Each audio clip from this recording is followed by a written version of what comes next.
আসসালামু আলাইকুম। SR math ফাউন্ডেশনের পক্ষ থেকে সবাইকে স্বাগতম। এনটিআরসির সপ্তম গণবিজ্ঞপ্তির আবেদন শুরু হয়েছে। কিভাবে মোবাইলের মাধ্যমে আবেদন করবেন সেই প্রসেসটি আমি দেখানোর চেষ্টা করব। ntrca.gov.bd অথবা ngi.telecom.com.bd এই সাইটের মাধ্যমে এনটিআরসির ওয়েবসাইটে আমরা প্রবেশ করব। তারপরে মেনু বার থেকে আমরা শিক্ষক নিয়োগের সুপারিশ অনলাইন রেজিস্ট্রেশনে ক্লিক করে আমাদের ওয়েবসাইটে প্রবেশ করব। তারপরে এখানে দেখতে পারবেন আপনারা অ্যাপ্লিকেশন পাবলিক সার্কুলার এই অপশনে ক্লিক করলেই আবেদনের পেজটি চলে আসবে। এখানে কিছু নির্দেশনা আছে, সেগুলো আমাদেরকে একটু পড়ে নিতে হবে। নিচে আবেদন ফর্মে ক্লিক করে ব্যাচ, রোল এবং ডেট অফ বার্থ দিয়ে আমরা এখানে প্রবেশ করব। নিচে একটি রিমেম্বার বার আছে, সেখানে যদি আপনি অপশনটি টিক দেন তাহলে পরবর্তী প্রশ্নে প্রবেশের সময় রুল ও রেজিস্ট্রেশন লাগবে না। কিন্তু পাবলিক কম্পিউটার থেকে যদি আপনি করেন তাহলে সেখানে টিক চিহ্ন না দেওয়াই ভালো হবে। যেহেতু আমি মোবাইলে করব সেই জন্য আমরা এখানে টিক চিহ্ন দিয়ে নিব। স্টেপ 1-এ আপনার যাবতীয় তথ্য এখানে চলে আসবে, শুধু জেন্ডার, মেরিটাল স্ট্যাটাস এবং রিলিজিয়ন এবং এনআইডি কার্ডের নাম্বার দিয়ে এই অংশটাকে পূরণ করতে হবে। ভিডিওটি না টেনে দেখতে থাকবেন। তারপরে আমরা নেক্সট বাটনে ক্লিক করে পরবর্তী স্টেপে চলে যাব। মোবাইল নাম্বার, ইমেল নাম্বার, তারপরে আপনার প্রেজেন্ট অ্যাড্রেসে ডিস্ট্রিক্ট, থানা, উপজেলা অথবা পোস্ট কোড এগুলো ভালোভাবে পূরণ করবেন।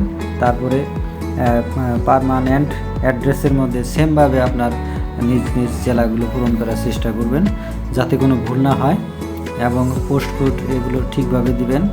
এবং পরবর্তীতে যেন পুলিশ ভেরিফিকেশনের সময় এই তথ্যগুলো মোটামুটি লাগবে।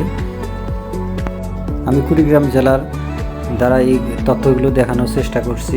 ভিডিওটা ভালো লাগলে অবশ্যই সাবস্ক্রাইব করবে এবং আমার চ্যানেলের পাশে থাকবেন। এরকম অনেক ভালো ভালো ভিডিও আপনারা দেখতে পারবেন।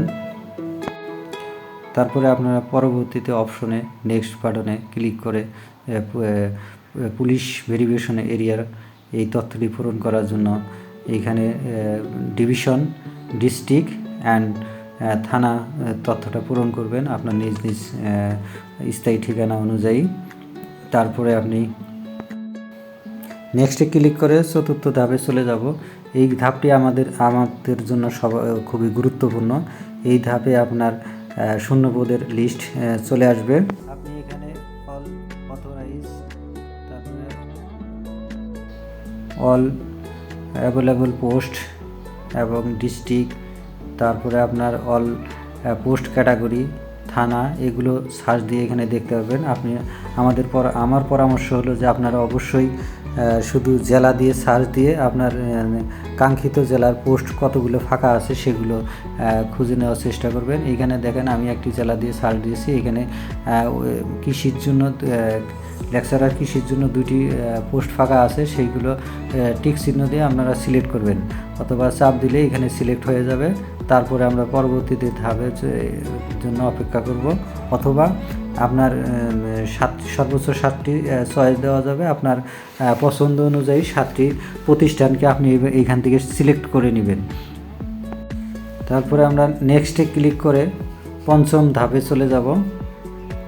এই ধাপটি অবশ্যই গুরুত্বপূর্ণ আপনার জন্য। এই ধাপে আপনি পছন্দক্রম সাজাইতে পারবেন।